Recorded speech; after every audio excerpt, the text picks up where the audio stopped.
Siz nə edirsiniz burada? Mama bizi cəzalandırır. Sənin maman da ağ eləyib ha.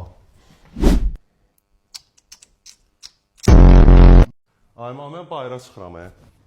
Hara gedirsən? Kimdən gedirsən? Nöşün gedirsən? Neyniyəcəksiniz? Nə vaxt gələcəksən sən evə? Ay ata, mən bayıra çıxıram.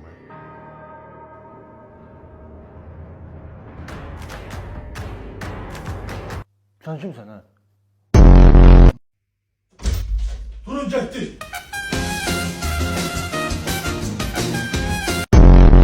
Xoşuma gəldi. Duzu necə, dadı necə? Ayman, qurban olun, qoy bir tikə yeyim, dadına baxım, sənə deyəcəm də necədir. Yaxşı. Allah məni öldürsün. Mənim özümdədir günah ki, sizin kimi naşükürlərə yeməyi bişirirəm.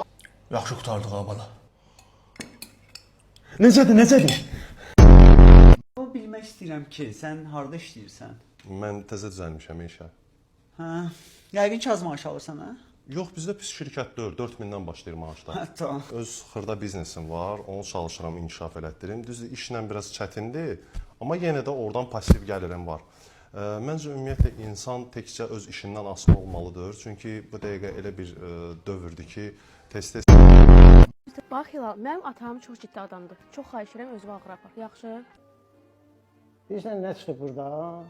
Hilal kuryer. Mənim kuryerə qız verən günüm deyil. Nə qalsa bunu eləmək istəmirdim, amma o get kontaktdan məndə də var. Yəqin ki, istəmərsiniz də evdəkilər bunu bilsin. Ay qız, kürəkənin çayı nə oldu?